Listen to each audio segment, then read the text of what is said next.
Sekarang kita akan mentelusuri mengenai tanda. Karena tugas dari Yohanes menuliskan kitab ini, dia membawa manusia untuk mengerti siapakah Kristus melalui tanda yang Yesus lakukan. Perhatikan di Yohanes pasal kedua. Yohanes pasal kedua, perkawinan di Kana. Matius, Markus, dan Lukas tidak pernah catat ini, hanya Yohanes yang mencatat. Dan Yohanes waktu mencatat semua mujizat Yesus, dia banyak tidak catat mujizat A, mujizat B, mujizat C. Dia memilah-milah, mengambil mujizat tertentu, dan dia pilih hanya 7 mujizat. Mari kita lihat 7 mujizat di dalam Injil Yohanes. Karena Injil Yohanes juga menekankan tema tentang Sabat. Yang tadi saya sudah singgung tentang Sabat. Yesus melakukan banyak mujizat di hari Sabat. Lalu karena melakukan banyak mujizat di hari Sabat, maka Yesus diserang. Engkau melanggar hukum Musa. Tadi yang kita sudah lihat. Yesus menyerang mereka kembali. Kamu yang melanggar hukum Sabat karena kamu sunatkan anaknya. Lalu kita lihat hari Sabat itu adalah hari ke-7. Yohanes suka memakai angka 7. Sampai kitab Wahyu, saudara melihat Wahyu ditulis oleh Rasul Yohanes, dia munculkan nanti ada tema angka 7. 7 jemaat, lalu sangkakala, dan lain-lain ada 7 muncul terus. Di dalam Injil Yohanes kita melihat ada angka 7 muncul di situ. Yesus melakukan mujizat, pengajaran-pengajaran yang sangat-sangat penting, itu nanti banyak terjadi di hari Sabat. Oleh sebab itu, Yohanes mau mengarahkan kita perhatikan pengajaran dan mujizat Yesus di hari Sabat. Karena apa yang Yesus katakan di hari Sabat nanti berbeda dengan hari-hari lain waktu Yesus lakukan mujizat, Yesus berikan perumpamaan. Yang hari Sabat ini sangat lain. Karena Yesus adalah Tuhan atas hari Sabat. Dan waktu di hari Sabat semua orang Yahudi memanggil Tuhan di sinagog. Tuhan yang mereka panggil sudah datang ke dalam dunia yaitu Yesus. Mereka tidak menerima Yesus. Bagaimana mereka bisa menerima pengajaran yang sejati di sinagog? Yesus yang ada di tengah-tengah mereka, yang adalah Tuhan atas hari Sabat. Mereka tidak mau mendengar. Maka nanti apa yang Yesus lakukan di hari Sabat, Yesus lakukan pekerjaannya di hari Sabat, dia akan masukkan pengajaran-pengajaran penting. Dan itu menjadi kunci untuk kita memahami Yesus itu siapa. Dan Yesus akan melakukan banyak mujizat disertai dengan tanda. Yohanes memilih 7 mujizat, yang di balik itu ada tanda yang sangat penting. Mari kita lihat Yohanes pasal yang kedua. Ini peristiwa perkawinan yang bukan sembarangan perkawinan yang Yesus hadiri. Karena saat itu ada tanda yang Yesus mau lakukan, yaitu air menjadi anggur. Ini kebalikan dari tulah yang pertama. Tulah yang pertama, air menjadi darah, mematikan, bau busuk, tidak baik hasilnya gitu kan. Dari air yang bisa diminum menjadi air yang tidak bisa diminum, yang bau busuk. Ini hukuman. Lalu sampai kepada Yohanes pasal kedua, air menjadi anggur. Ini adalah sukacita. Anggur sering digambarkan di dalam Alkitab sebagai sukacita, sebagai satu kemenangan, sebagai satu pesta, sebagai satu ucapan syukur, saudara.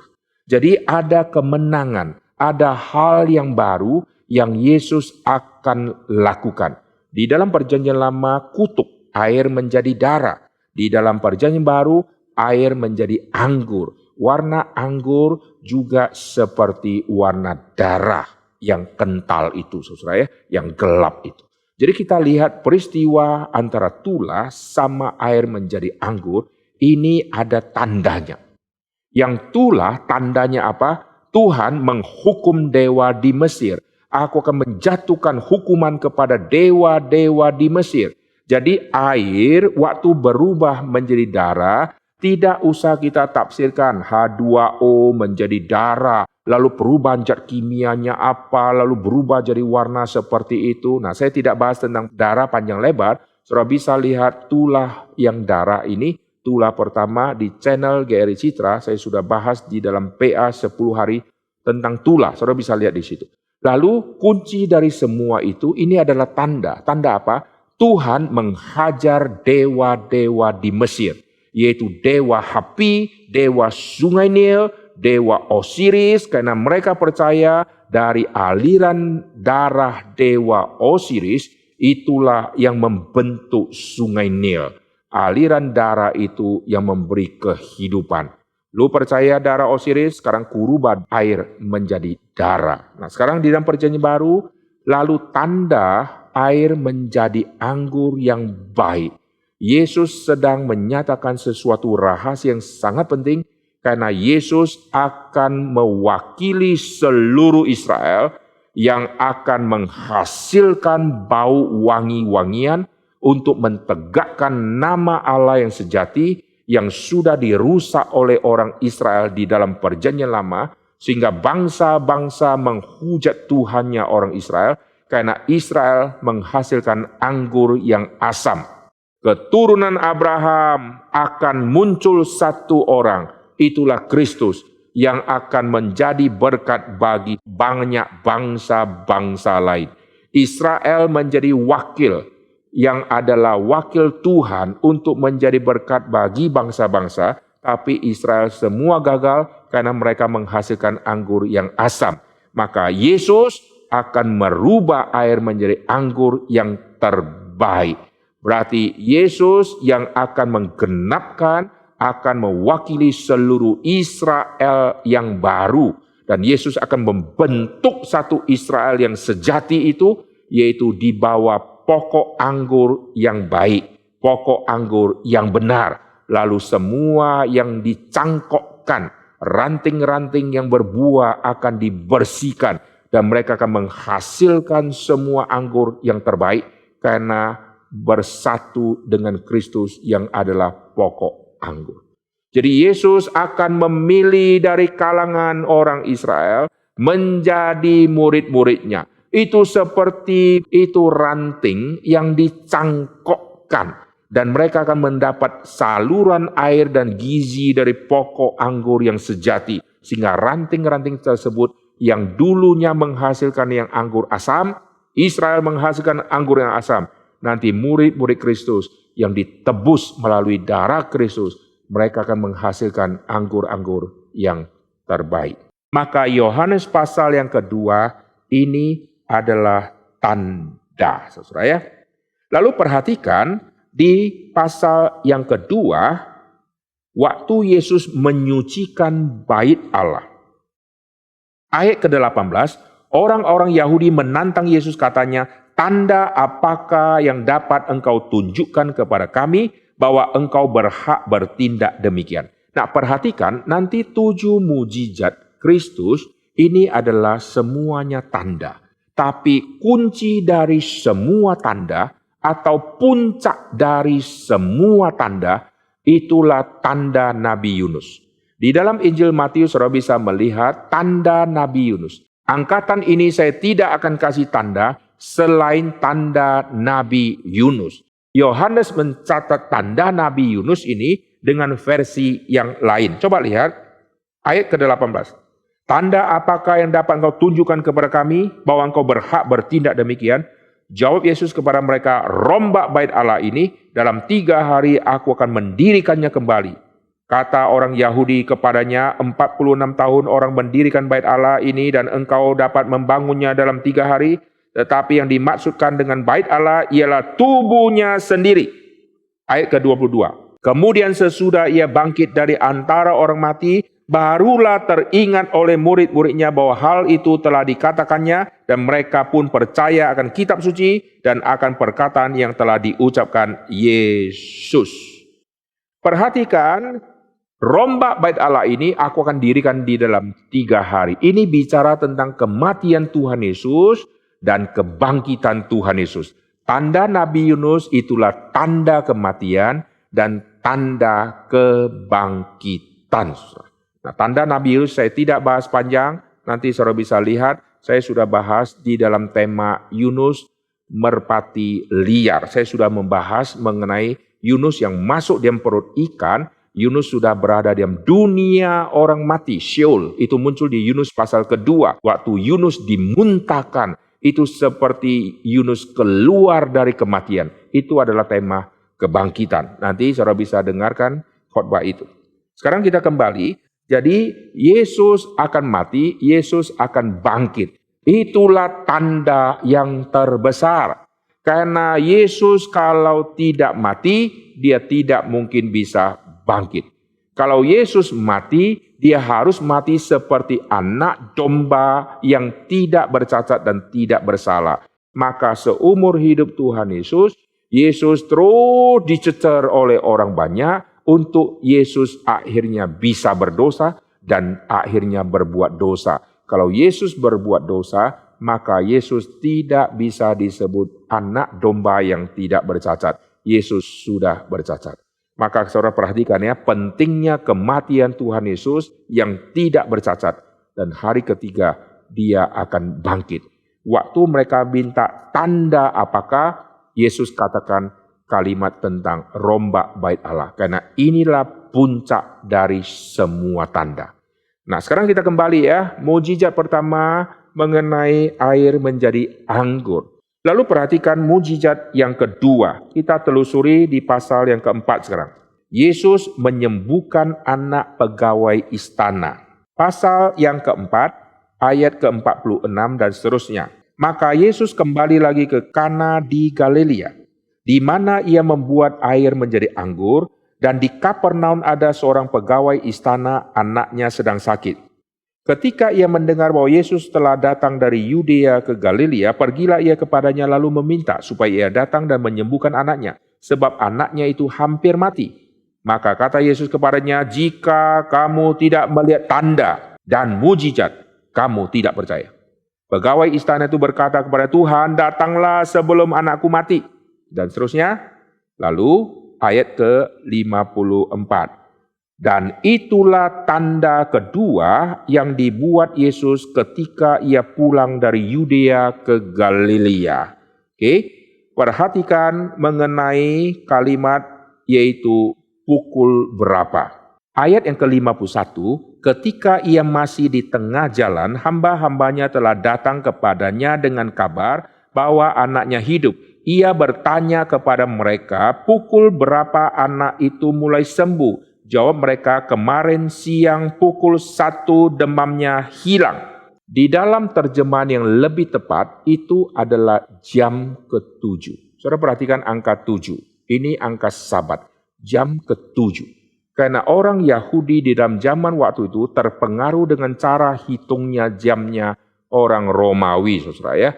Perhatikan jam 6 sampai jam 12. Jam 6 sampai jam 12 itu 6 jam. Jam 12 ke 1 itu jam yang ke-7. Maka disebut jam 1. Itu adalah jam ke-7 bahasa aslinya. Itu angka Sabat keluar. Oke, sekarang kita kembali ya. Jadi ini adalah tanda yang kedua. Tanda kedua Yesus lakukan di jam yang ke-7. Itu jam 1. Sabat, jam ke-7, jam angka Sabat, saudara ya. Oke, lalu kita tidak bahas detail ya, karena nanti waktunya tidak cukup. Kita lihat tanda atau mujizat yang ketiga di pasal yang kelima. Dari ayat yang pertama, ini yang kolam Bethesda, tentang goncangan air. Kalau nanti air itu goncang, siapa yang terjun duluan, maka dia akan sembuh. Perhatikan ayat yang ke-9 pasal yang ke-5. Ini mujizat atau tanda yang ketiga. Ayat yang ke-9, dan pada saat itu juga sembuhlah orang itu, lalu ia mengangkat tilamnya dan berjalan. Tetapi hari itu hari Sabat. Nah ini kuncinya ya. Hari itu adalah hari Sabat. Ayat ke-10, karena itu orang-orang Yahudi berkata kepada orang yang baru sembuh itu, hari ini hari Sabat, hari ke-7. Angka 7 muncul lagi saudara ya. Hari ini hari Sabat dan tidak boleh engkau memikul tilammu dan seterusnya ya. Nah saya tidak membahas semua mujizat ini secara detail. Ayat ke-17 dan 18. Tetapi ia berkata kepada mereka, Bapakku bekerja sampai sekarang, maka aku pun bekerja juga. Sebab itu orang-orang Yahudi lebih berusaha lagi untuk membunuhnya.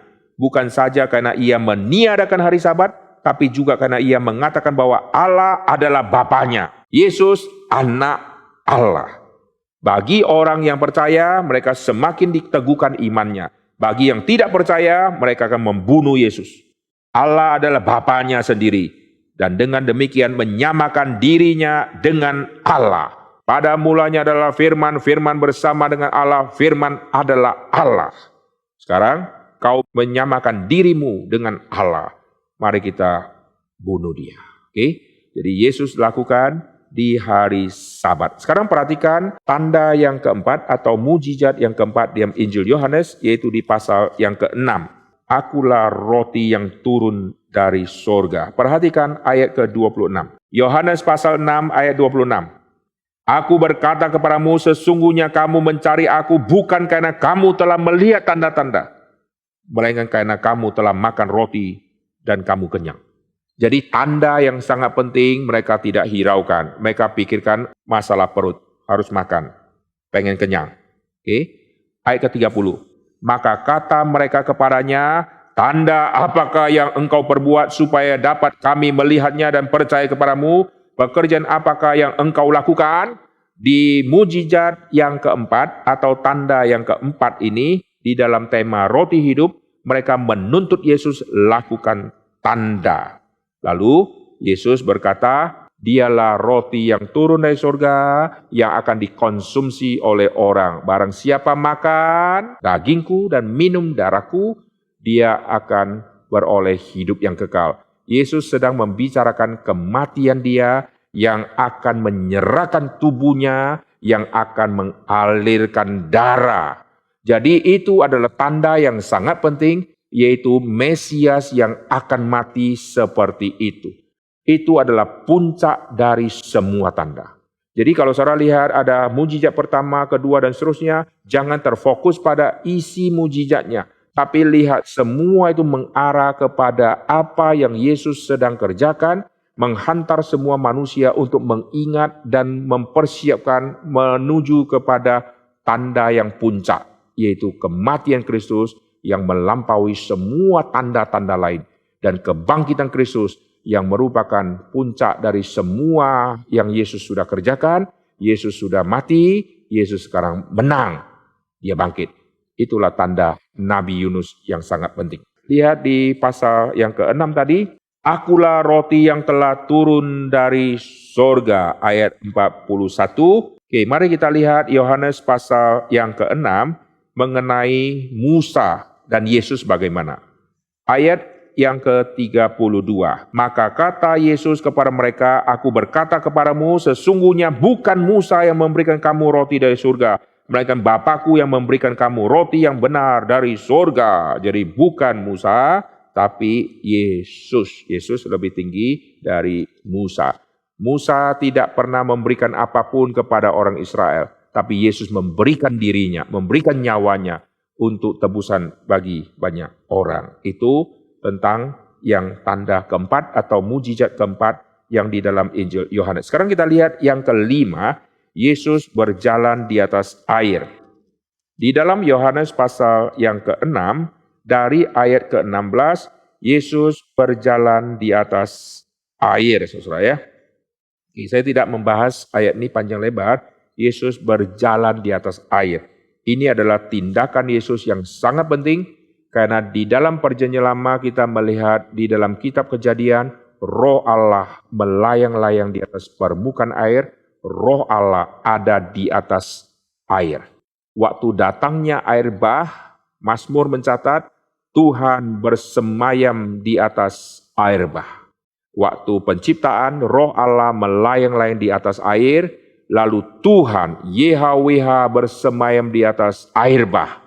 Sampai kepada perjanjian baru, Yesus berjalan di atas air. Allah Tritunggal di atas air. Karena air di dalam zaman dulu diibaratkan sebagai chaos, sebagai satu kuasa kegelapan yang begitu mengerikan. Allah ada di atas. Oke, kita lanjut.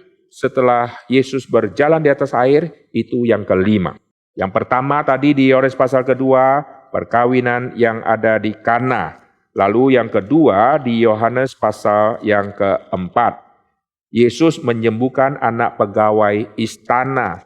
Lalu yang ketiga tentang kolam Bethesda, itu di pasal yang kelima, penyembuhan pada hari Sabat di kolam Bethesda.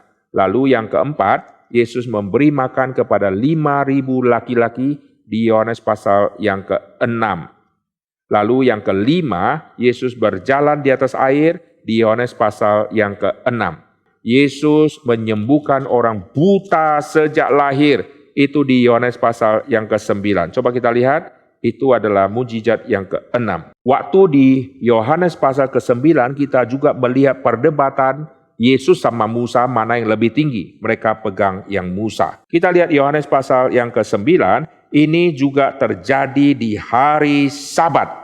Oke, ayat yang ke-5, selama aku di dalam dunia, akulah terang dunia.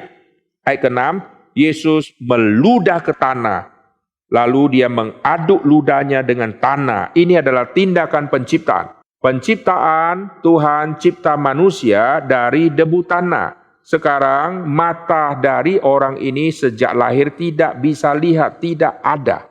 Maka sekarang dibuat mata yang baru dengan debu tanah. Debu tanah yang dipakai untuk membentuk Adam itu mesti basah. Maka dalam terjemah yang lain itu dikaitkan dengan tanah yang basah, tanah liat, saudara. Tanah liat itu yang dipakai untuk membentuk Adam. Lalu ini tanah mesti ada unsur basah. Yesus meludah ke tanah, itu seperti tindakan penciptaan di dalam zaman Kejadian. Yesus menempelkan tanah yang basah tadi ke mata, lalu akhirnya terbentuklah mata yang baru yang bisa melihat. Dan hal ini terjadi pada hari Sabat. Yesus suruh basuh dirimu di kolam Siloam. Lalu perhatikan di ayat ke-14, adapun hari waktu Yesus mengaduk tanah dan memelekkan mata orang itu adalah hari Sabat.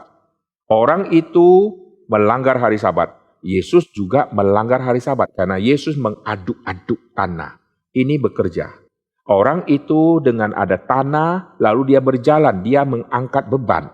Lalu dia pergi basuh diri, lalu dia dianggap melanggar karena sudah bekerja membasuh diri. Karena itu orang-orang Farisi bertanya kepadanya, bagaimana matanya melek? Jawabnya, ia mengoleskan adukan tanah. Sengaja dia sebut kalimat yang melanggar Taurat. Ia mengadukkan langgar Taurat. Aku membasuh, aku melanggar. Aku dapat melihat. Jadi orang ini tidak takut sama sekali. Dia dianggap melanggar Taurat, melanggar hari Sabat, maka dia harus mati. Dia tidak peduli itu. Dia tetap berkata bahwa aku membasuh. Lalu apa yang terjadi? Ayat ke-16, maka kata sebagian orang Farisi, orang ini tidak datang dari Allah sebab ia tidak memelihara hari Sabat. Oke? Perhatikan ayat yang ke-17. Lalu kata mereka pula kepada orang buta, dan engkau apakah katamu tentang dia karena ia telah memelekkan matamu? Jawabnya, ia adalah seorang nabi. Jadi orang buta ini pelan-pelan akan semakin mengenal Kristus secara mendalam, saudara. Waktu Yesus memelekkan matanya, dia sudah begitu yakin tentang siapakah Kristus itu yang bisa menyembuhkan dirinya. Karena tidak pernah ada orang buta sejak lahir pernah disembuhkan. Dan orang ini sudah mengetahui dirinya adalah orang khusus. Karena dirinya adalah alat peraga yang akan disiapkan oleh Tuhan untuk nanti Mesias muncul. Mari kita lihat nanti bagian ini. Ayat ke-17, dia bilang ia adalah seorang nabi. Tetapi orang-orang Yahudi itu tidak percaya bahwa tadinya ia buta dan baru dapat melihat. Sampai mereka memanggil kedua orang tuanya. Karena tidak pernah terjadi dalam sejarah terjadi seperti itu. Lalu mereka interogasi keluarganya nggak berani menyatakan Yesus itu siapa. Mari kita lihat ya. Ayat ke-19, dan bertanya kepada mereka, inikah anakmu yang kamu katakan bahwa ia lahir buta? Kalau begitu bagaimana ia sekarang dapat melihat? Jawab orang itu, yang kami tahu bahwa dia ini anak kami dan bahwa ia lahir buta. Tetapi bagaimana ia sekarang dapat melihat? Kami tidak tahu.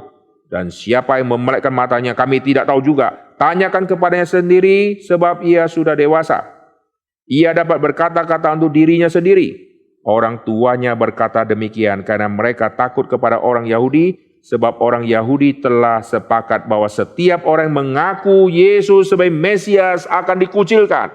Perhatikan, orang tua ini ketakutan mengaku Kristus adalah Mesias. Tujuan kitab Yohanes ditulis supaya satu persatu orang mengklaim, mengkonfirmasi Yesus adalah Mesias, lalu berani bersaksi.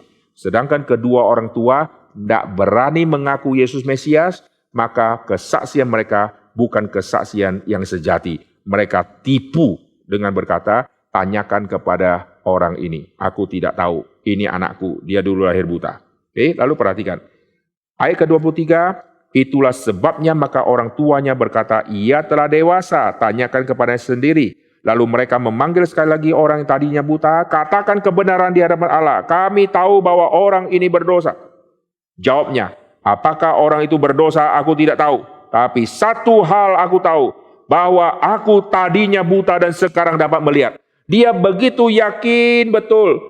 Kau lihat, aku sekarang sudah bisa melihat. Kalau kau mengerti sungguh-sungguh apa yang terjadi pada diriku, kau akan tahu siapa yang memelekkan mataku. Dia itu siapa? Kenapa lu sudah melihat aku yang buta sekarang bisa melihat? Engkau masih belum siapakah orang yang bisa lakukan hal seperti itu? Itu maksudnya.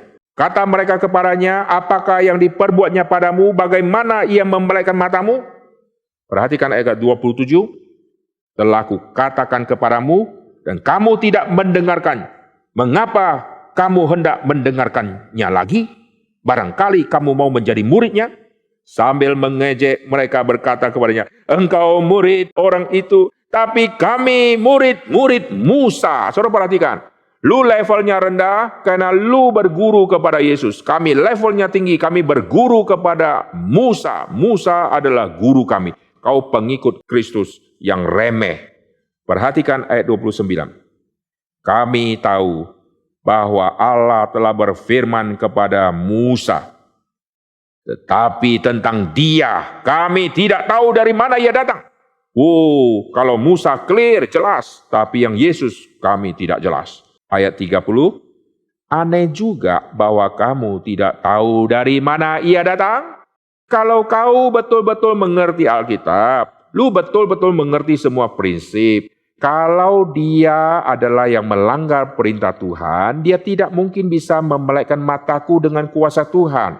Tidak pernah terjadi ada orang seperti ini bisa dimelekkan. Kalau dia memelekkan mataku, meskipun kau anggap melanggar hari Sabat, dia pasti disertai oleh Tuhan. Dia tidak melanggar hukum Tuhan. Kalau begitu dia yang memelekkan mataku, dia pasti seseorang yang sudah dijanjikan di dalam perjanjian lama. Yaitu kalau Mesias datang, ia akan memelekkan mata orang buta. Coba lihat ayat yang ke-30. Aneh juga bahwa kamu tidak tahu dari mana ia datang, sedangkan ia telah memelekkan mataku. Kita tahu bahwa Allah tidak mendengarkan orang-orang berdosa, melainkan orang-orang yang saleh dan yang melakukan kehendaknya. Dari dahulu, perhatikan, ini iman dia. Dari dahulu tidak pernah terdengar bahwa ada orang yang memelekkan mata orang buta. Jikalau orang itu tidak datang dari Allah, ia tidak dapat berbuat apa-apa. Jadi orang ini sudah mengetahui siapakah orang yang memelekkan mata si buta ini. Dan orang ini datang dari Allah. Kau kenapa tidak bisa mengenal orang ini? Dia begitu yakin luar biasa. Lalu perhatikan, mereka marah kepada orang buta. Ayat 34. Engkau ini lahir sama sekali dalam dosa. Engkau hendak mengajar kami. Lalu mereka mengusir dia keluar. Perhatikan kalimat ini. Mereka mengusir dia keluar. Kenapa tidak matikan? Dia adalah yang melanggar hari Sabat. Mengapa tidak dimatikan? Kalau mau fair, matikan dong orang ini. Jadi kuncinya adalah, kalau belum saatnya mati, jangan takut mati. Sudah begitu clear akan dimatikan, akan dikucilkan. Karena orang tuanya juga takut dikucilkan. Tapi waktu dia tetap mengatakan Yesus itu siapa, dia tidak dikucilkan, dia tidak dimatikan. Karena nyawa ada di tangan Tuhan, saudara. Ayat 35, Yesus mendengar bahwa ia telah diusir keluar oleh mereka, kemudian ia bertemu dengan dia dan berkata, Percayakah engkau kepada Anak Manusia? Perhatikan ya. Jadi orang ini sudah mengetahui Yesus Nabi, Mesias yang dijanjikan. Kalau Mesias datang, dia akan memelekkan mata orang buta. Dia sudah mempunyai konsep yang begitu dalam tentang Kristus, tapi Yesus tanya dia satu pertanyaan tentang Kristus, yaitu Anak Manusia. Dia belum tahu. Mari kita lihat. Percayakah engkau kepada Anak Manusia? Siapakah dia Tuhan supaya aku percaya kepadanya? Yesus berkata begini, engkau bukan saja melihat dia, tapi dia yang sedang berkata-kata dengan engkau, dialah itu. Katanya, aku percaya Tuhan. Lalu ia sujud menyembahnya, kata Yesus, aku datang ke dalam dunia untuk menghakimi, dan seterusnya. Jadi saudara perhatikan, Yohanes sudah memperkenalkan tentang siapakah yang disebut Yesus. Yesus adalah Mesias, Yesus adalah Anak Allah. Semua orang akan dibawa untuk beriman kepada tema itu, tapi Injil Yohanes memasukkan ada satu tema yang sangat penting yang orang Yahudi susah untuk mengerti, yaitu konsep Mesias yang dimengerti oleh orang Yahudi, yaitu Mesias adalah Anak Allah, Mesias akan hidup selama-lamanya. Maka diam kitab Yohanes ini, Yohanes mau mengarahkan kepada semua puncak dari tanda, yaitu Yesus akan mati, Yesus akan bangkit. Artinya apa? Semua yang Yesus lakukan untuk mempersiapkan kematian Tuhan Yesus. Yohanes pasal pertama, Yohanes Pembaptis sudah berkata, lihatlah Anak Domba Allah yang menghapus dosa dunia. Jadi Yesus akan mati. Mesias, kami telah menemukan Mesias, Yesus Anak Allah. Maka tema kematian masih menjadi tema misteri yang nanti akan dijelaskan lebih tuntas tentang Mesias, dia akan mati. Mesias, dia akan bangkit.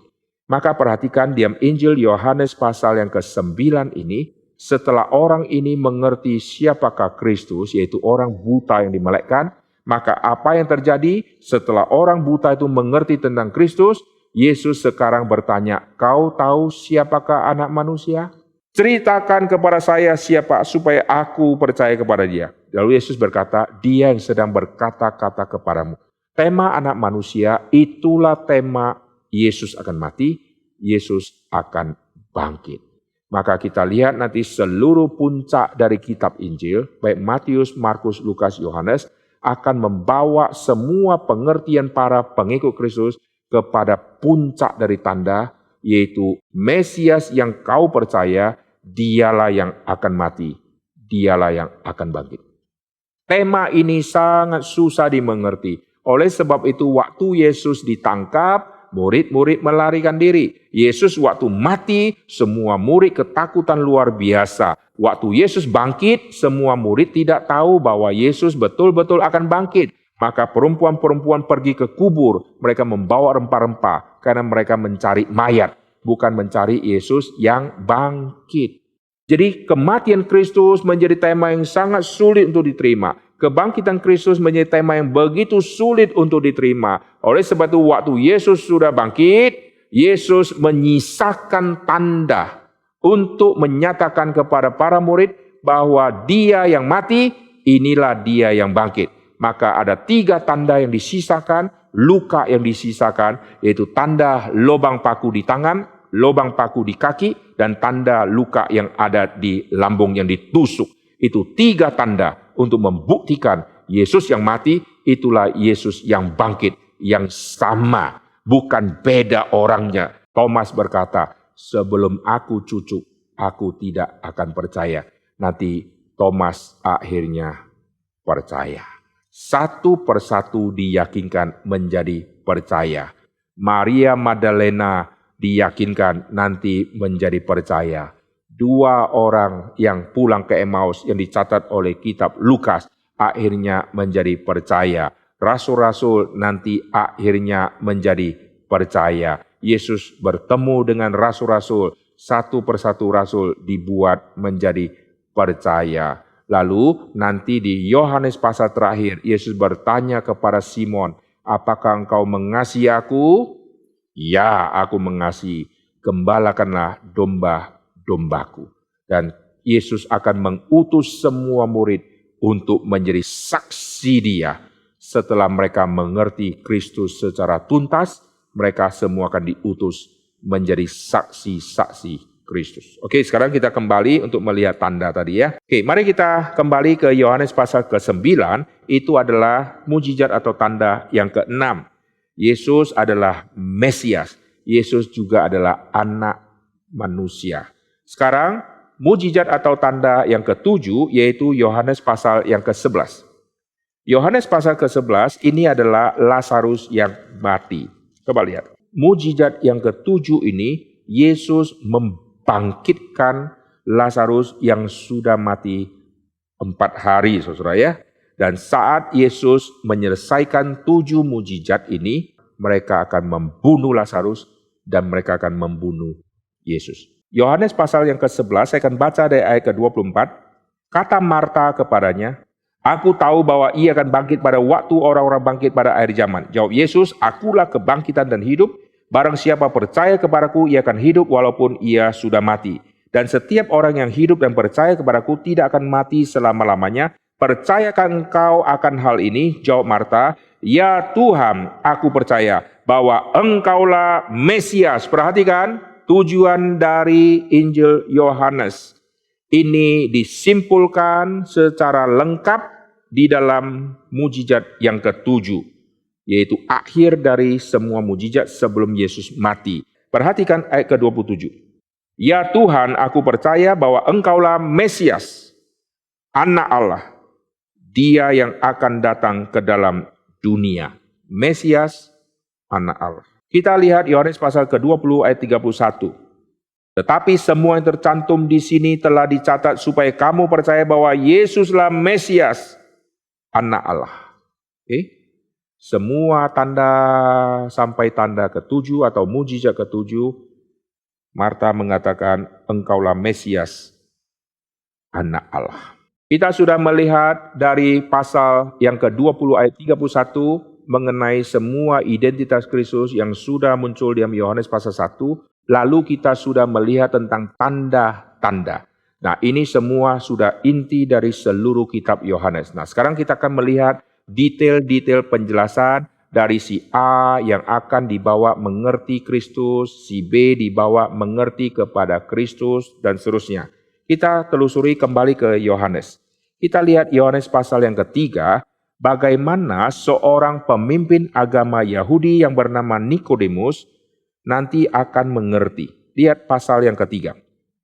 Ayat yang kedua, ia datang pada waktu malam kepada Yesus dan berkata, Rabi, kami tahu bahwa engkau datang sebagai guru yang diutus Allah, sebab tidak ada seorang pun yang dapat mengadakan tanda-tanda yang engkau adakan. Jadi Nikodemus sudah mempunyai satu pengertian, ada sesuatu yang beda di dalam diri Tuhan Yesus, karena ada tanda-tanda yang dia sudah lakukan. Maka terjadilah pertemuan ini, lalu nanti Yesus berkata, kau harus dilahirkan kembali.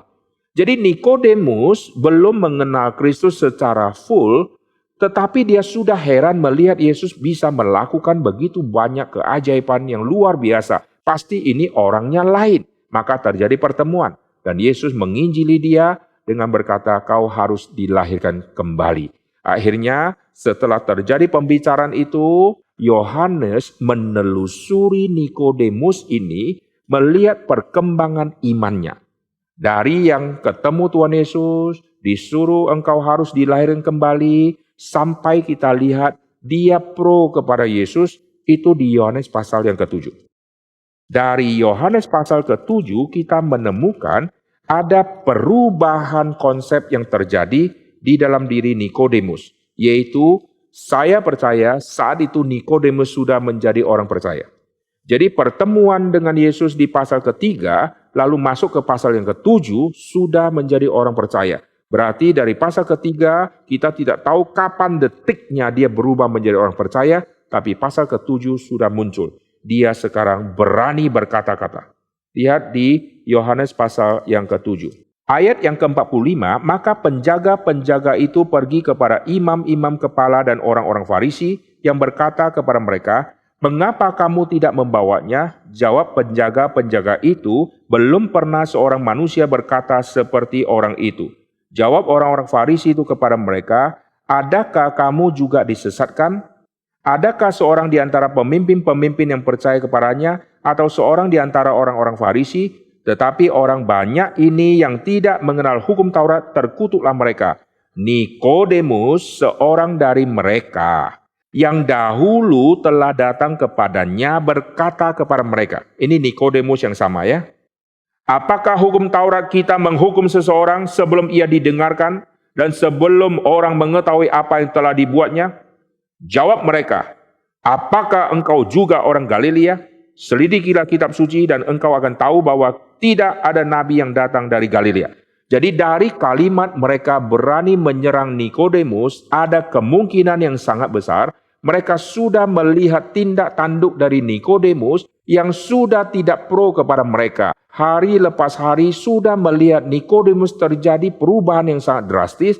Kenapa tidak ekstrim lagi? Maka begitu Nikodemus berkata di dalam pasal yang ke-7, mereka langsung mencemooh dia, langsung menyerang dia dengan begitu berani.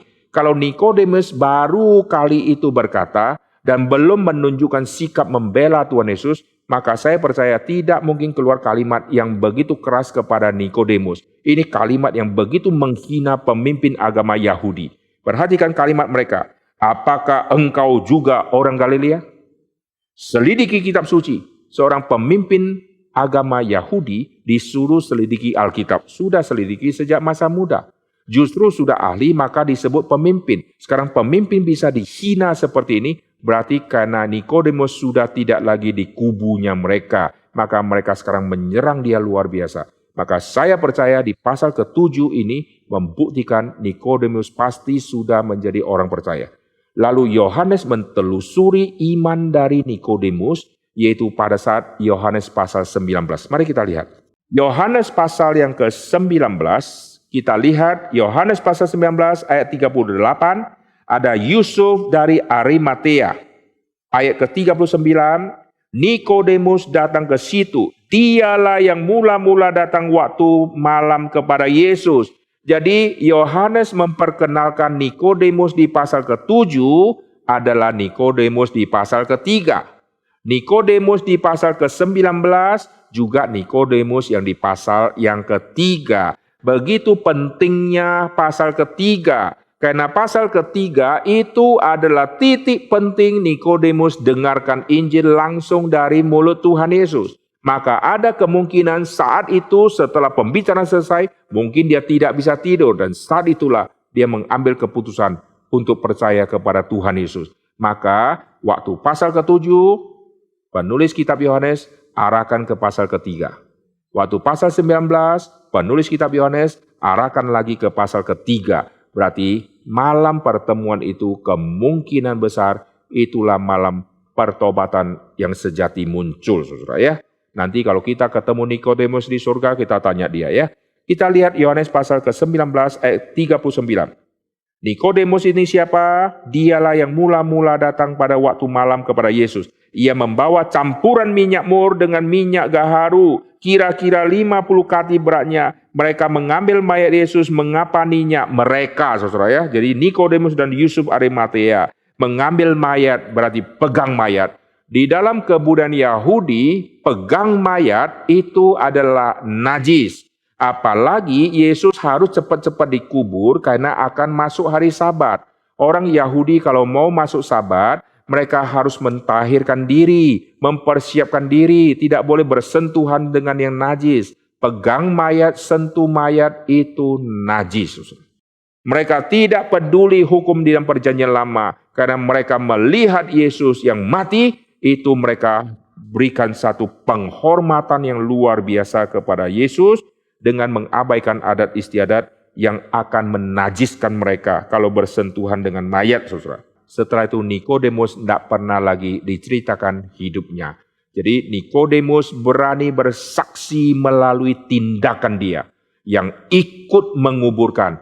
Ini sangat mengerikan, saudara. Kalau hanya berkata, aku percaya Yesus, bersaksi untuk Yesus, hanya ngomong tok, ini jauh dari kematian, saudara. Karena waktu sudah ngomong, orang lihat lu cuma ngomong, gak ada bukti, kau hidup sebagai orang percaya, maka orang tidak matikan. Tapi kalau kau ngomong, kau juga lakukan, nyatakan imanmu melalui perbuatan, resiko mati sangat tinggi. Maka Nikodemus nyatakan iman dan perbuatan dia dengan real, ikut menguburkan bersama dengan Yusuf Arimatea. Ini dua orang hebat yang muncul di hari kematian Tuhan Yesus.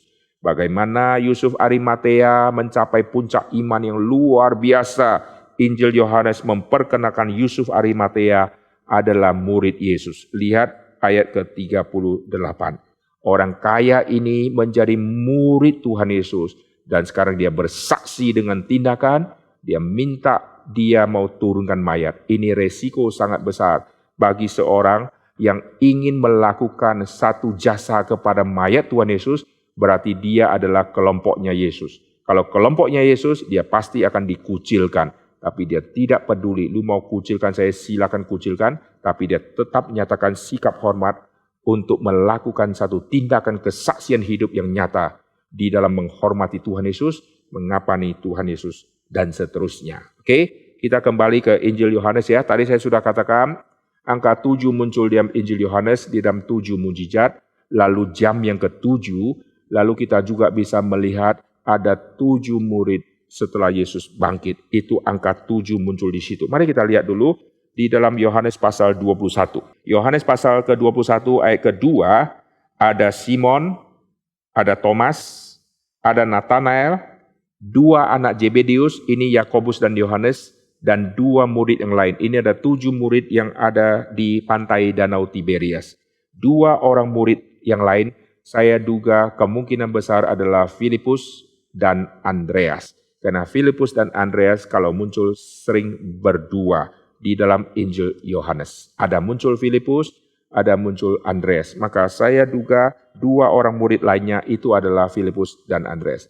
Lalu di dalam Injil Yohanes kita tidak lihat ayatnya ya, saya langsung sebutkan ya. Di dalam Injil Yohanes ada 7 nama rasul yang disebut.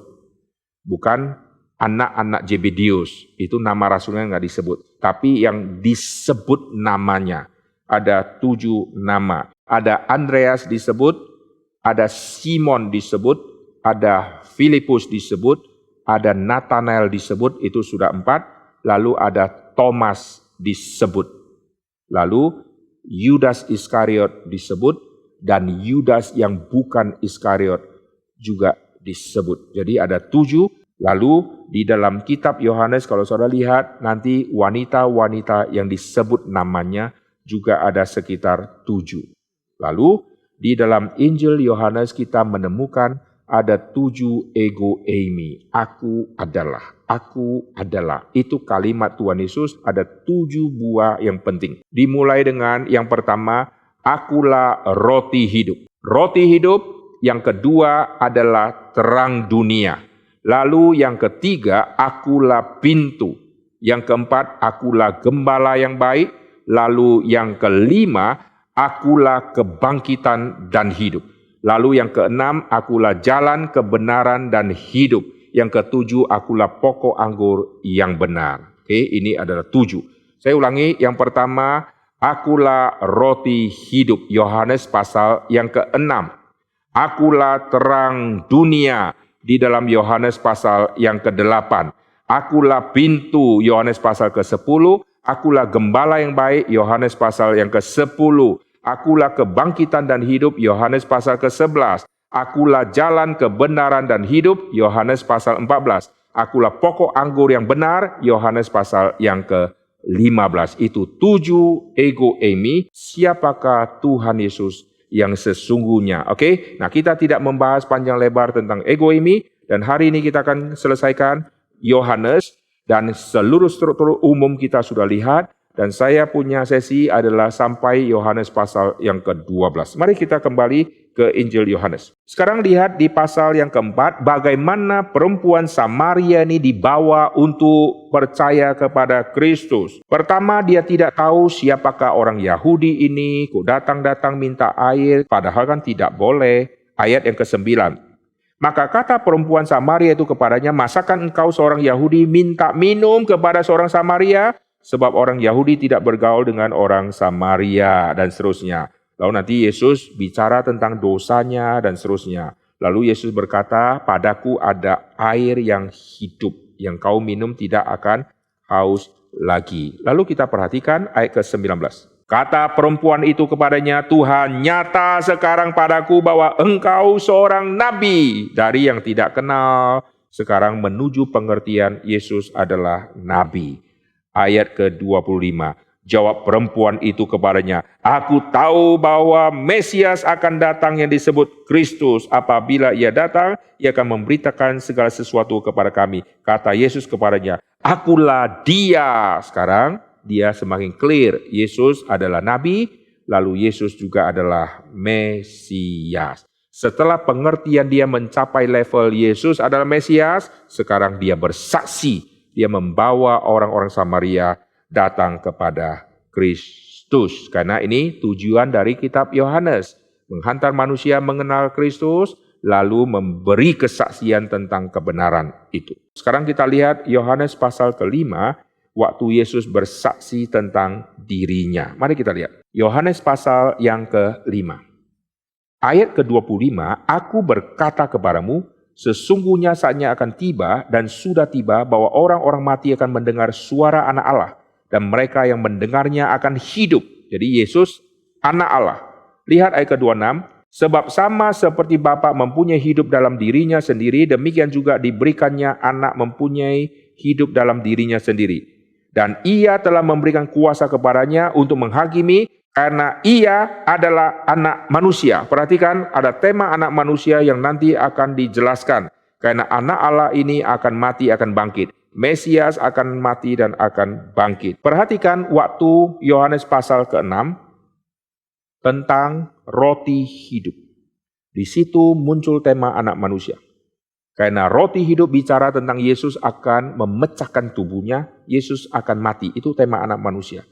Lihat ayat ke-27, bekerjalah bukan untuk makanan yang akan binasa, melainkan untuk makanan yang bertahan sampai hidup yang kekal, yang akan diberikan anak manusia kepadamu, karena anak manusia akan memecahkan tubuhnya dan akan menjadi makanan bagi banyak orang. Oke, anak manusia. Oke, sekarang saya ajak saudara untuk melihat tema penting tentang anak manusia diselipkan di dalam semua tema. Kita mundur lihat Yohanes pasal yang ketiga. Ayat ke-13, tidak ada seorang pun yang telah naik ke surga selain daripada dia yang telah turun dari surga, yaitu anak manusia. Jadi Yesus dikirim dari surga ke bumi, inkarnasi menjadi manusia untuk nanti mati. Maka tema anak manusia itu muncul. Dan sama seperti Musa meninggikan ular di padang gurun, demikian juga anak manusia, Yesus akan dipaku di atas kayu salib, akan ditinggikan. Demikian juga anak manusia harus ditinggikan. Oke? Jadi setiap kali bicara Yesus Mesias, Yesus anak Allah, nanti tema tentang anak manusia itu diselipkan. Seperti di Yohanes pasal ke-6, Yohanes pasal ke-9, yaitu orang yang buta sejak lahir. Yesus tanya, kau tahu tentang anak manusia? Oke, dan seterusnya ya. Oke, kita lanjut. Mari kita lihat di dalam Yohanes pasal yang ke-6, di ayat yang ke-62. Dan bagaimanakah jika kamu melihat anak manusia naik ke tempat di mana ia sebelumnya berada? Yesus turun dari surga ke bumi. Sebut anak manusia akan mati. Nanti anak manusia akan naik ke tempat semula. Oke, Yesus yang sudah mati, Yesus yang sudah bangkit, dia yang akan menampakkan diri 40 hari. Setelah itu dia akan naik ke surga. Oke, lihat di Yohanes pasal ke-7. Kesaksian Yesus tentang dirinya sendiri, lalu terjadi semacam konflik di dalam pikiran orang-orang yang tidak percaya kepada Tuhan Yesus. Yesus ini adalah Kristus, Yesus ini siapa sebetulnya? Mari kita lihat ya, terjadi kontradiksi di dalam pikiran orang-orang Yahudi waktu itu. Perhatikan dari ayat ke-25, saudara ikuti logika berpikirnya ya. Beberapa orang dari Yerusalem berkata, bukankah dia ini yang mereka mau bunuh?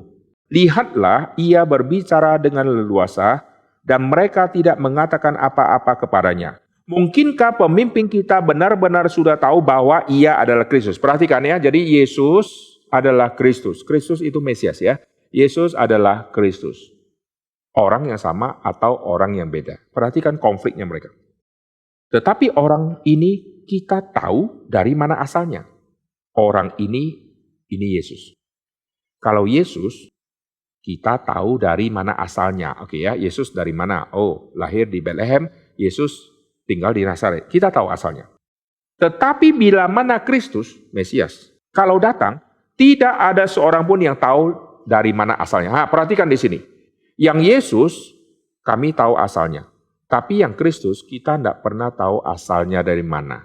Oke. Waktu Yesus mengajar di Bait Allah, ia berseru, memang aku kamu kenal. Dan kamu tahu dari mana asalku. Oke, yang Yesus tahu asalnya ya.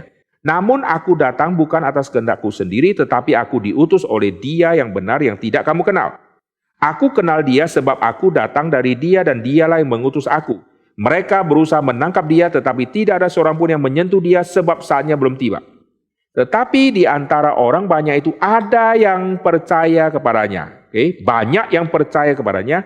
Mereka berkata, apabila Kristus, perhatikan, apabila Kristus datang, mungkinkah Kristus mengadakan mujizat ini lebih banyak daripada Yesus? Lihat ya konfliknya. Yang Yesus kami tahu asalnya, yang Kristus kami tidak tahu asalnya. Kalau Kristus nanti datang, mungkinkah datang dengan lakukan mujizat lebih banyak dari Yesus? Berarti Yesus sama Kristus pasti beda orang. Maka mereka kontraskan. Perhatikan, mereka sulit untuk memahami tentang Kristus. Jadi sisi yang lain, Yohanes memperkenalkan betapa orang bergumul akhirnya mengenal Kristus. Dan ada sekelompok orang yang sampai mati bergumul tidak pernah akan mengenal siapakah Kristus. Oleh sebab itu, Yohanes mencatat kalimat, waktu mereka tanya kepada Yesus, katakan terus terang kepada kami, kenapa kami tidak bisa mengerti dan memahami tentang Kristus? Yesus menjawab, karena kamu bukan domba-dombaku. Kita akan melihat Yohanes pasal ke-10 ayat ke-24. Maka orang-orang Yahudi mengelilingi dia dan berkata kepadanya, berapa lama lagi engkau membiarkan kami hidup dalam kebimbangan? Jikalau engkau Mesias, katakan terus terang kepada kami. Yesus menjawab mereka, aku telah mengatakannya kepada kamu, tapi kamu tidak percaya. Pekerjaan-pekerjaan yang kulakukan dalam nama Bapa-Ku, itulah yang memberikan kesaksian tentang aku. Tapi kamu tidak percaya karena kamu tidak termasuk domba-dombaku. Domba-dombaku mendengar suaraku dan seterusnya. Inilah alasan mengapa sekelompok orang dikasih penjelasan, kasih pengertian, kasih semua, tetap tidak ngerti. Karena mereka bukan domba-domba Kristus. Itu di Yohanes 10 ayat ke-24. Oke, sekarang kita akan melihat di Yohanes pasal yang ke-8, waktu terdapat seorang perempuan yang berzina. Lalu mereka memakai hukum Musa. Ayat yang kelima pasal 8, Musa, hukum Taurat memerintahkan kita untuk lempari batu perempuan seperti ini. Lalu sampai ke Yesus, bagaimana pendapatmu? Musa memberikan peraturan harus lempar. Yesus berkata, barang siapa di antara kamu tidak berdosa, kau lempar duluan. Akhirnya mereka meninggalkan perempuan itu dan mereka semua pergi. Lalu waktu semua pergi, maka Yesus yang berhak untuk lempar batu wanita ini. Maka kita lihat Taurat itu adalah melanggar mati. Kasih karunia Injil menyelamatkan yang harusnya dimatikan. Maka di sini kita lihat pertemuan antara Taurat sama Injil. Taurat Musa matikan orang ini.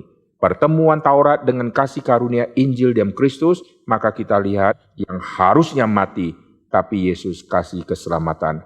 Pulanglah dan jangan berbuat dosa lagi. Maka kita perhatikan, Yohanes sedang mau meninggikan yang namanya kasih karunia di dalam Kristus, Injil keselamatan. Ini adalah Injil yang menyelamatkan. Sedangkan Taurat itu adalah hurufiah, tulisan yang kau sendiri langgar dan kau sendiri harus mati karena kau sudah melanggar. tapi yang di dalam Kristus kau akan dimenangkan karena perwakilan kita, yaitu Kristus yang sudah menggenapkan semua. Maka kita yang ada di dalam Kristus, kita lepas dari semua tuntutan-tuntutan hurufiah dari Taurat, karena Kristus sudah menyelesaikan semua tuntutan yang dari Taurat itu. Oke, lalu kita lanjut ya. Ini pasal ke-8, pertemuan antara Taurat sama Injil. Lalu Yesus memperkenalkan dirinya bahwa dia adalah terang dunia di pasal ke-8. Ayat ke-28, maka kata Yesus, apabila kamu telah meninggikan anak manusia, barulah kamu tahu bahwa akulah dia. Jadi anak manusia akan ditinggikan, akan dipaku. Nanti saat itu terjadi, kau baru akan tahu, akulah dia. Sekarang saya akan ajak saudara lihat Yohanes pasal yang ke-10, kontras antara Yesus sama Yohanes Pembaptis, di pasal yang ke-10 ayat yang ke-40 dan 41 dan 42. Yohanes pasal ke-10 ayat 40 sampai 42. Kemudian Yesus pergi lagi ke seberang Yordan ke tempat Yohanes membaptis dahulu, lalu ia tinggal di situ. Dan banyak orang datang kepadanya dan berkata, Yohanes memang tidak membuat satu tanda pun, tapi semua yang pernah dikatakan Yohanes tentang orang ini adalah benar. Jadi Yohanes adalah terang yang bersaksi tentang terang yang besar, T yang besar. Dan Yohanes tidak lakukan satu tanda pun. Tapi apa yang dia katakan tentang Kristus, apa yang dia saksikan tentang Kristus, semuanya benar adanya. Oke, sekarang kita akan selesaikan Yohanes pasal pertama sampai pasal ke-12. Kita akan melihat sekarang di Yohanes pasal yang ke-12. Di dalam Yohanes pasal ke-12, bagaimana seorang wanita yang disebut dikasihi oleh Yesus mengerti tentang Kristus secara mendalam. Dia akan melakukan satu tindakan yang luar biasa menyatakan iman dia. Yohanes pasal ke-12 ini adalah bagian terakhir di dalam seri kita hari ini. Perhatikan ayat pertama, 6 hari sebelum Paskah, Yesus datang ke Betania tempat Lazarus dibangkitkan. Di situ ada perjamuan untuk dia dan Marta melayani, sedang salah seorang yang turut makan dengan Yesus adalah Lazarus. Perhatikan Marta, Maria, Lazarus, 3 orang ini kalau muncul tidak pernah disebut ada ayah dan ibunya. Maka ada kemungkinan ayah dan ibunya sudah mati, dan 3 orang bersaudara ini adalah 3 orang yang dikasihi oleh Tuhan Yesus, yang disebut di dalam Injil Yohanes pasal yang ke-11. Mari kita lihat Yohanes pasal yang ke-11, orang ini adalah yang dikasihi. Ayat yang ke-5, Yohanes pasal ke-11 ayat ke-5, Yesus memang mengasihi Marta dan kakaknya dan Lazarus. Jadi 3 orang ini dikasihi oleh Yesus. Di dalam terjemahan bahasa Indonesia ini ada kesalahan ya. Jadi Maria, Marta, Lazarus. Marta dan Maria, mana kakak dan mana adik.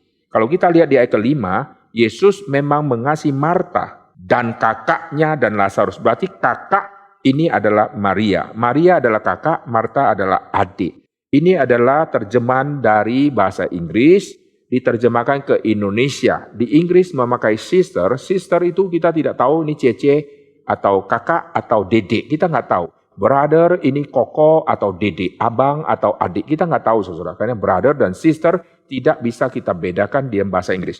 Maka di dalam bahasa Indonesia waktu dia terjemahkan kata sister, dia masukkan yang Maria adalah sister yang disebut kakak saudara. Padahal kalau kita lihat di dalam tradisi waktu zaman dulu, kita akan menemukan sebetulnya siapa kakak, siapa adik. Di dalam terjemahan bahasa Mandarin ini lebih tepat yang mana kakak, yang mana adik. Kakak bukan Maria, kakak adalah Marta. Karena Marta sebagai kakak, waktu ayah dan ibu tidak disebut atau ayah dan ibu sudah tidak ada, maka tradisi Yahudi seorang yang umur lebih tua, yang kakak atau yang kokoh, dia akan menyambut tamu. Waktu Yesus berkunjung ke rumah Maria dan Marta, Marta yang menyambut. Saudara kalau perhatikan di dalam Yohanes pasal yang ke-11, waktu Lazarus mati, Yohanes pasal ke-11 ayat 21, nanti Marta duluan yang muncul, ayat ke-32 Maria yang muncul. Jadi Maria sama Marta, Marta yang adalah kakak. Marta sibuk-sibuk urusi makanan, Lalu yang Maria mendengarkan kalimat Yesus waktu Yesus berkunjung. Lukas mencatat Yesus memuji yang Maria, yaitu Maria sudah melakukan yang terbaik. Dan saat itu Marta tidak mendengar dan Maria mendengar. Maka saya percaya yang Yesus katakan kepada Maria waktu Yesus berkunjung ke rumah Marta Maria, Yesus bicara tentang kematian dia yang harus digenapi di Yerusalem.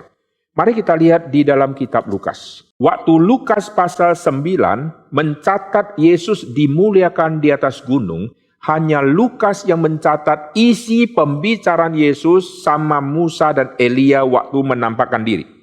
Lukas pasal 9 ayat ke-31, keduanya menampakkan diri dalam kemuliaan dan berbicara tentang tujuan kepergiannya yang akan digenapi di Yerusalem. Jadi bicara kematian Tuhan Yesus, hanya Lukas yang catat. Perhatikan cerita Maria dan Marta, ini juga hanya Lukas yang mencatat.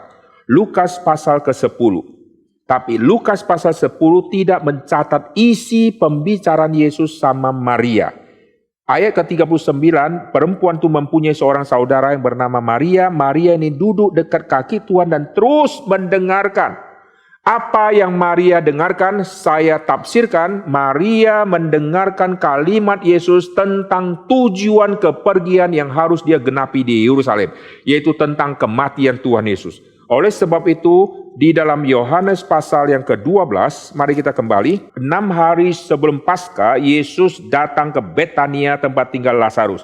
Nah, saat itu Marta masih sibuk melayani dan Maria sudah mempersiapkan sesuatu, yaitu ayat ketiga, setengah kati minyak narwastu yang murni mahal harganya. Dia meminyaki kaki Yesus, menyekanya dengan rambutnya dan seterusnya.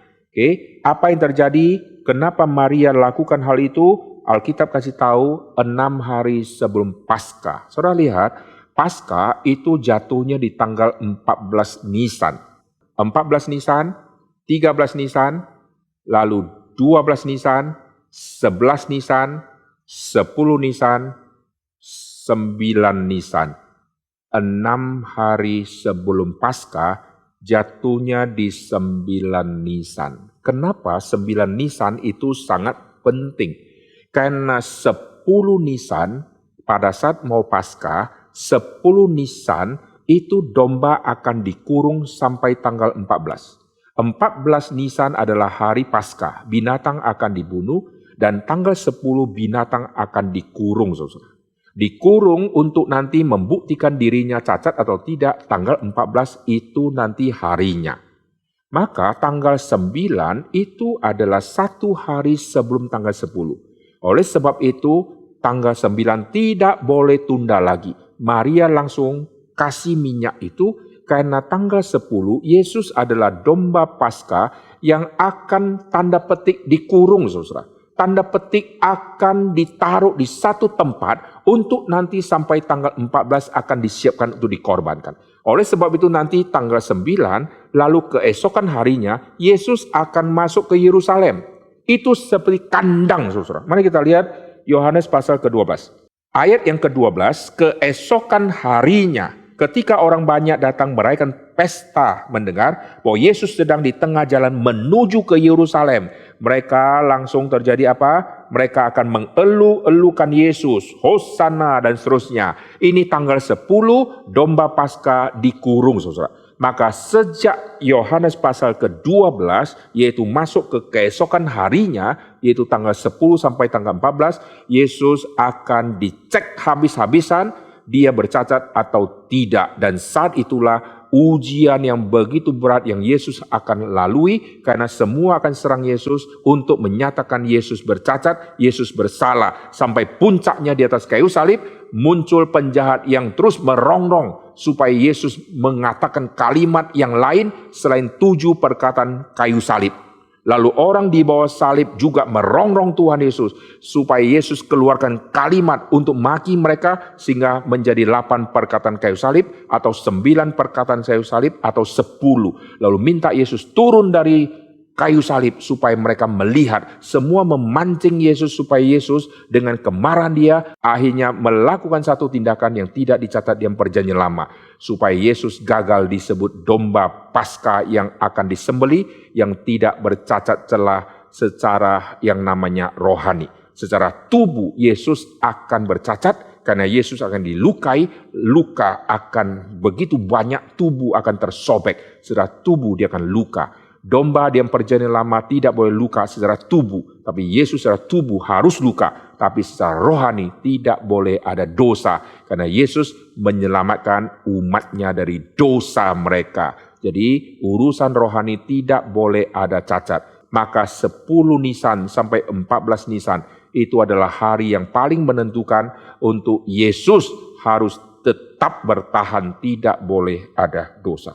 Maka Yohanes pasal 12 menceritakan bagaimana Maria yang akhirnya mengerti begitu dalam tentang Kristus, akhirnya dia memecahkan minyak itu, mengambil minyak itu lalu menyekanya dengan rambutnya, saudara. Padahal di pasal yang ke-11, Yohanes mencatat pasal ke-11 waktu Lazarus dibangkitkan, ayat ke-32. Setibanya Maria di tempat Yesus berada dan melihat dia, tersungkurlah ia di depan kakinya dan berkata kepadanya, Tuhan, sekiranya engkau ada di sini, saudaraku pasti tidak mati. Dan seterusnya ya. Nanti di pasal ke-12, Maria akhirnya ambil minyak yang termahal, minyak yang dipersiapkan untuk hari pernikahan untuk nanti menjadi harum-harum di kamar pengantin. Sekarang dia pecahkan untuk Tuhan Yesus, saudara ya. Itu di pasal yang ke-12. Nah, kita akan mengakhiri semua ini. Nanti waktu masuk ke pasal ke-13, itu saatnya malam terakhir. Yesus bertemu dengan murid-muridnya, Yesus membasuh kaki murid-muridnya, Yesus mengajarkan doktrin Roh Kudus, Yesus mempersiapkan semua murid-murid untuk nanti mereka akan dibenci oleh dunia, tapi Kristus sudah berdoa untuk mereka dan seterusnya. Lalu nanti akan dilanjutkan dengan Yesus akan mati, Yesus akan bangkit. Waktu Yesus bangkit, teringatlah mereka akan semua perkataan Kristus tentang tanda Mesias itu. Yesus akan mati, Yesus akan bangkit. Mesias akan mati, Mesias akan bangkit.